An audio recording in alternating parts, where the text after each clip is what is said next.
नमस्कार, एक बार फिर से आप सभी का स्वागत है। इस वीडियो के माध्यम से मैं हाई कोर्ट का एक जजमेंट आप लोगों के साथ शेयर करूंगी जो सीआरपीसी 125 पर है, यानी मेंटेनेंस पर आधारित है।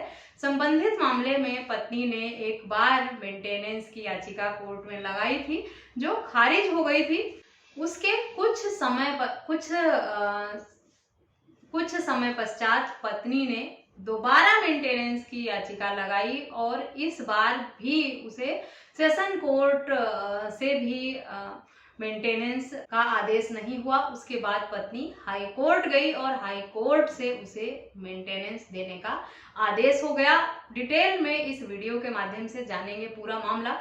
कुछ लोगों ने ये सवाल किया था कि अगर उनकी पत्नी ने मेंटेनेंस की मांग की है और एक बार उनका जो आवेदन है मेंटेनेंस की मांग का वो खारिज हो जाता है, उनकी याचिका एक बार डिसमिस हो जाती है, रद्द कर दी जाती है कोर्ट से, उन्हें मेंटेनेंस ग्रांट नहीं होता, तो क्या वो दोबारा मेंटेनेंस की मांग कर सकती हैं कुछ समय पश्चात, या किसी अन्य जगह से, किसी अन्य डिस्ट्रिक्ट से, जैसे उन्होंने पहले किसी राज्य से मेंटेनेंस की मांग की थी, वो फिर कहीं और चली गई रहने, 1-2 सालों बाद उन्होंने फिर से किसी दूसरी जगह से, किसी दूसरे शहर से दोबारा से मेंटेनेंस की मांग की है, वहां पर मेंटेनेंस का केस डाला है, तो क्या इस तरह के केस पत्नियां कर सकती हैं?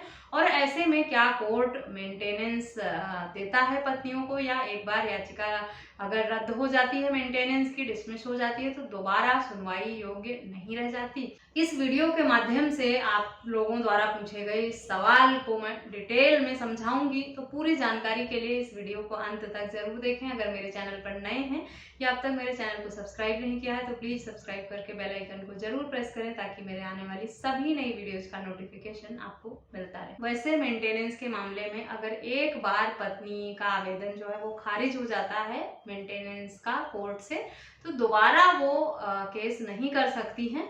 लेकिन हर मामले में यही नियम लागू नहीं होता है, क्योंकि कुछ सालों बाद, कुछ समय बाद हालात बदलते हैं। सपोज अभी पत्नी ने जब मेंटेनेंस की मांग की याचिका न्यायालय में लगाई थी, तो पति ने ये साबित कर दिया था कि वो कमा रही है, उसका सोर्स ऑफ इनकम है, या उसके पेरेंट्स से उसको सपोर्ट मिलता है, परिवार उसका खर्चा चलाता है, या वो कोई बिजनेस करती है, उसका कोई साइड इनकम है। इस तरह के तथ्य अगर अभी हस्बैंड ने दिए थे तो पत्नी को कोर्ट ने मेंटेनेंस देने से मना कर दिया था। लेकिन कुछ सालों बाद, कुछ समय बाद हालात बदलते हैं के बाद में ये, और अगर पत्नी बाद में कुछ सालों बाद मेंटेनेंस की मांग फिर से करती है, उस समय हालात कुछ और हो सकते हैं। जरूरी नहीं है कि अभी अगर 1-2 साल पहले पत्नी को कोर्ट ने मेंटेनेंस देने से मना कर दिया तो 4 साल बाद या 2 साल बाद जब वो करेगी तो भी उसे मेंटेनेंस कोर्ट द्वारा नहीं दिया जाएगा, क्योंकि अगर पत्नी की कुछ मजबूरियां हैं, उसके हालात बदल गए हैं,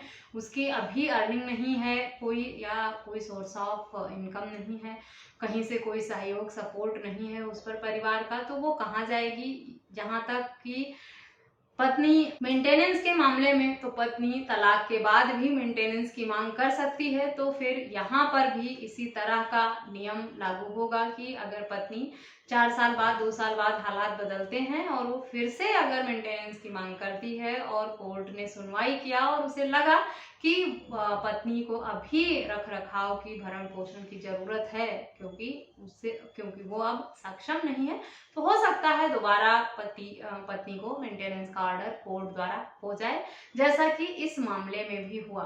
संबंधित मामले में पत्नी ने एक बार कोर्ट में मेंटेनेंस की मांग की थी, जिससे कोर्ट से खारिज कर दिया गया था। दोबारा पत्नी ने कुछ सालों बाद जब तो एडिशनल डिस्ट्रिक्ट जज द्वारा सुनवाई करते हुए पत्नी के मेंटेनेंस का जो पिटीशन था, मेंटेनेंस की याचिका जो थी, वो फिर से खारिज हो गई, उसे मेंटेनेंस ग्रांट नहीं हुआ, क्योंकि एक बार पहले भी उसका पिटीशन जो है मेंटेनेंस का वो खारिज हो चुकी थी, दोबारा भी खारिज हो गई। लेकिन पत्नी ने इस बार हार नहीं मानी, हिम्मत नहीं छोड़ी और वो हाई कोर्ट गई। हाई कोर्ट में पत्नी ने जो भी तथ्य दिए उसके आधार पर हाई कोर्ट ने ये फैसला सुनाया और पिछले सारे आदेश को बदलते हुए पत्नी के हक में फैसला दिया, ये कहते हुए कि परिस्थितियां हमेशा समान नहीं रहती हैं। अगर पहले पत्नी सक्षम थी और अब सक्षम नहीं है तो वो मेंटेनेंस की मांग दोबारा कर सकती है और वो मेंटेनेंस पति से ले भी सकती है। पति ने इस मामले में यही हवाला दिया कि पत्नी का एक बार पहले मेंटेनेंस की मांग की याचिका जो है वो खारिज हो चुकी है, इसलिए वो दोबारा नहीं कर सकती। लेकिन हाई कोर्ट ने ये टिप्पणी किया कि परिस्थितियां हमेशा समान नहीं रहती हैं और कभी पहले पत्नी को अगर मेंटेनेंस नहीं दिया है कोर्ट ने तो इसका मतलब ये नहीं है कि वो दोबारा अगर मेंटेनेंस की मांग करती है तो उस पर सुनवाई नहीं की जा सकती है।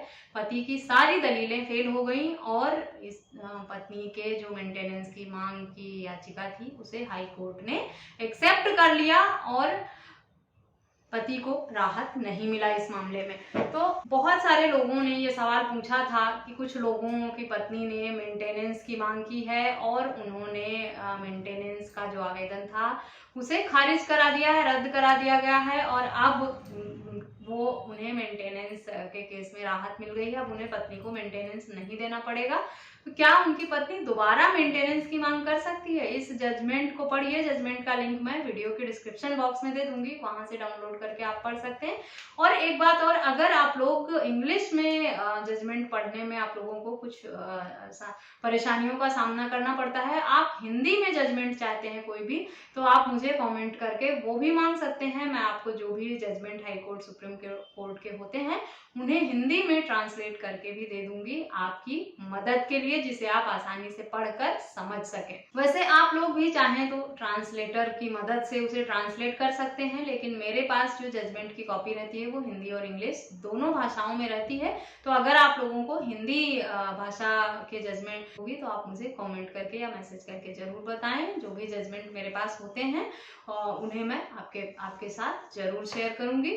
साथ ही पति लोग ये समझ लें कि एक बार अगर मेंटेनेंस की जो याचिका थी उसे रद्द करा दिया है तो आप ये सोच कर खुश ना हो कि अब आपको पत्नी को मेंटेनेंस नहीं देना पड़ेगा। कुछ सालों बाद अगर उसने दोबारा मेंटेनेंस की मांग की और हाई कोर्ट, सुप्रीम कोर्ट तक गई तो उसकी सुनवाई होने वाली है। ऐसा नहीं हो सकता कि दोबारा मेंटेनेंस की मांग पत्नी करेगी तो उसकी जो आवेदन है उसे हाई कोर्ट सुनवाई योग्य नहीं समझेगा या उसकी सुनवाई नहीं की जाएगी।